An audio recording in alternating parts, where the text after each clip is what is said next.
കോഴിക്കോട് വലിയങ്ങാടിയിൽ കെട്ടിടത്തിന്റെ concrete slab തകർന്നു വീണ് 4 മരണം. കോർപ്പറേഷന്റെ ഉടമസ്ഥതയിലുള്ള 60 വർഷത്തോളം പഴക്കമുള്ള കെട്ടിടത്തിന്റെ സൺഷെയ്ഡ് സ്ലാബാണ് തകർന്നു വീണത്. സംഭവത്തിൽ ടൗൺ പോലീസ് കേസെടുത്തു.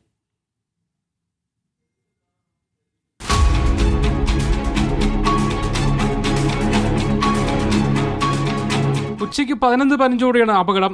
കാലപ്പഴക്കം ചെന്ന കെട്ടിടത്തിന്റെ സൺഷെയ്ഡ് സ്ലാബ് തകർന്നു വീഴുകയായിരുന്നു. കെട്ടിടത്തിന് സമീപം വിശ്രമിക്കുകയായിരുന്ന ചുമട്ടുതൊഴിലാളികളാണ് അപകടത്തിൽപ്പെട്ടത്. ഫയർഫോഴ്സ് എത്തി നാട്ടുകാരുടെ സഹായത്തോടെ സ്ലാബ് പൊക്കി തൊഴിലാളികളെ പുറത്തെത്തിച്ച് ആശുപത്രിയിലേക്ക് മാറ്റിയെങ്കിലും 4 പേർ മരണത്തിന് കീഴടങ്ങി. കിനാശ്ശേരി സ്വദേശികളായ അഷ്റഫ്, ജബ്ബാർ, അത്തോളി സ്വദേശി ബഷീർ, തിരുവങ്ങൂർ സ്വദേശി വിനോദ് എന്നിവരാണ് മരിച്ചത്. പരിക്കേറ്റ പയ്യാനക്കൽ സ്വദേശി അബ്ദുൾ റഷീദ് ബീച്ച് ആശുപത്രിയിൽ ചികിത്സയിലാണ്. ഇദ്ദേഹം അപകടനില തരണം ചെയ്തിട്ടുണ്ട്.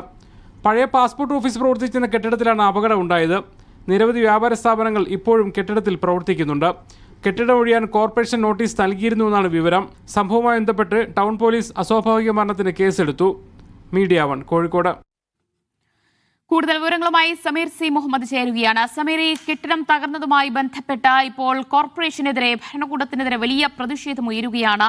എന്താണ് ഇപ്പോൾ ഈ കെട്ടിടത്തിന്റെ ഈ ഫിറ്റ്നസുമായി ബന്ധപ്പെട്ട് വരുന്ന ആരോപണ പ്രത്യാരോപണങ്ങൾ?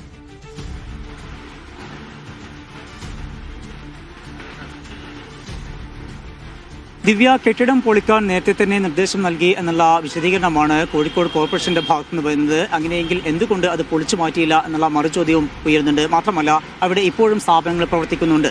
അങ്ങനെ പ്രവർത്തിക്കുന്നുവെങ്കിൽ എങ്ങനെയാണ് ആ സ്ഥാപനങ്ങൾക്ക് NOC ലഭിച്ചത് എന്നുള്ള ചോദ്യം ഉയരുന്നുണ്ട്. ആ വിഷയവുമായി ബന്ധപ്പെട്ടാണ് പ്രതിപക്ഷാംഗങ്ങൾ തമ്മിൽ വലിയ വാക്കേറ്റവും പിന്നീട് കോഴിക്കോട് കോർപ്പറേഷൻ മുന്നിൽ വലിയ സമരവും വലിയ പ്രതിഷേധമൊക്കെ ഉണ്ടായിരുന്നു. ആ പ്രതിഷേധക്കാരെ അല്പസമയം മുമ്പ് പോലീസ് എത്തിക്കൊണ്ട് ഇവിടുന്ന് മാറ്റിയിട്ടുണ്ട്. ഇപ്പോഴും കോഴിക്കോട് കോർപ്പറേഷന് മുന്നിൽ വലിയ പോലീസിന്റെ പട തന്നെ നിൽക്കുന്നത് നമുക്ക് കാണാനാവുന്നുണ്ട്. കോഴിക്കോട് ടൗൺ ACPയും അതുപോലെ തന്നെ 2 CMയുടെ നേതൃത്വത്തിലുള്ള പോലീസ് സംഘവുമാണ് ഇപ്പോഴും ഇവിടെ നിലയുറപ്പിച്ചിരിക്കുന്നത്. ഈ പ്രതിപക്ഷ അംഗങ്ങളുടെ ഭാഗത്തുനിന്ന് വലിയ പ്രതിഷേധമുണ്ടായിരുന്നു. മാത്രമല്ല, പ്രതിപക്ഷ പാർട്ടികളുടെയും യുവജന വിദ്യാർത്ഥി സംഘങ്ങളുടെയും പ്രതിഷേധം ഉണ്ടായിരുന്നു.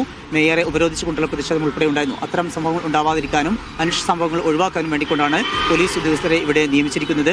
രാത്രി സമയത്തും ഇവിടെ പട്രോളിംഗ് ഉണ്ടാകും, അതുപോലെ കാവലിന് പോലീസ് ഉദ്യോഗസ്ഥർ ഉണ്ടാകും എന്ന കാര്യമാണ് ഇപ്പോൾ ടൗൺ ACP ഉൾപ്പെടെയുള്ളവർ വ്യക്തമാക്കുന്നത്. അദ്ദേഹം ഇപ്പോഴും ഇവിടെ എത്തിയിട്ടുമുണ്ട്. ഈ സംഭവവുമായി ബന്ധപ്പെട്ട് 4 പേരുടെ മരണമാണ് ഉണ്ടായിട്ടുള്ളത്. അതിദാരുണമായ സംഭവമായിരുന്നു. ഇന്ന് രാവിലെ 11:55 കൂടെയാണ് ഈ സ്ലാബ് ദേഹത്തേക്ക് മറിഞ്ഞു വീഴുകയും പിന്നീട് അത് പൊട്ടി വീഴുകയും അതിനെ തുടർന്ന് 4 പേർക്ക് ദാരുണാന്ത്യം സംഭവിക്കുകയും ചെയ്തത്.